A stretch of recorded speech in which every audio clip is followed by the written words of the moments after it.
Thank you for being with us here this evening.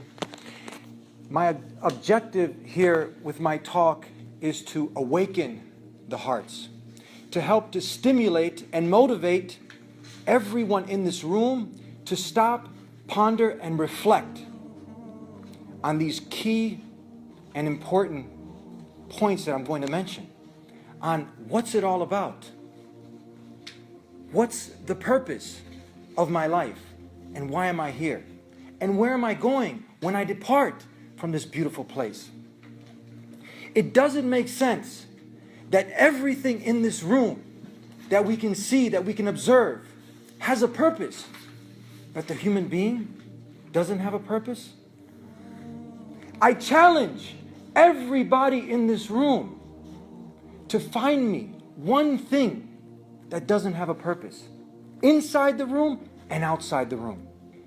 If we ended up on the moon, we'd want to know why we were here. Maybe they might be a Starbucks, I go get a Frappuccino, a cappuccino, take a little break, get myself together, but then I'd be on the hunt to figure out, why am I on the moon? Let alone, why am I on this earth? If you ask somebody at the bus stop, where are you going? And they said, I don't know. You think that's a problem? If somebody at the university was asked, what are you doing here? And the person didn't have a clue, that'd be a problem. So my objective here is to awaken the hearts and the minds to contemplate and to think on these very important points on why am I here? What is my purpose? Now, I got to ask this question to an elderly individual in his 70s. And I asked him, young man, being facetious, I want to benefit from your years of experience and your wisdom. Would you allow me to ask you a question? And he said, sure, young man, go ahead. I said, have you ever, in all of your years of living, have you ever thought about, or has anyone ever asked you this important question? What's the purpose of life? And why are you here? I said, the car that we're driving has a purpose. The keys in the ignition have a purpose. The head on your head has a purpose. But what about us? Do we have a purpose? He said, young man, that's a very profound question. You've left me something to think about. I haven't really given it much thought, but now I definitely will. My job was done. And that is my objective here with you guys today, to leave you with something deep and profound to think about. Some people might say, well, I figured this one out, Eddie. It's to make a lot of money. Go ahead and add fame to the equation and power. But we know there have been people who have amassed enough money that in 100 lifetimes they wouldn't be able to spend it. And people have committed suicide because they've lost a fraction of it.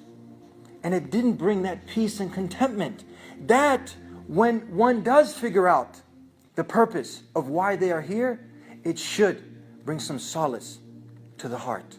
Someone might say, well, you know, I get a lot of comfort and solace in helping people. That's the purpose. I figured it out. But it has to be universal. It has to fit for all. Because there are some people who can't even help themselves, let alone help other people. Like a person in a wheelchair, someone who's blind, someone who's handicapped. Someone might say, you know what? It's to start a family. It's to have a lot of kids.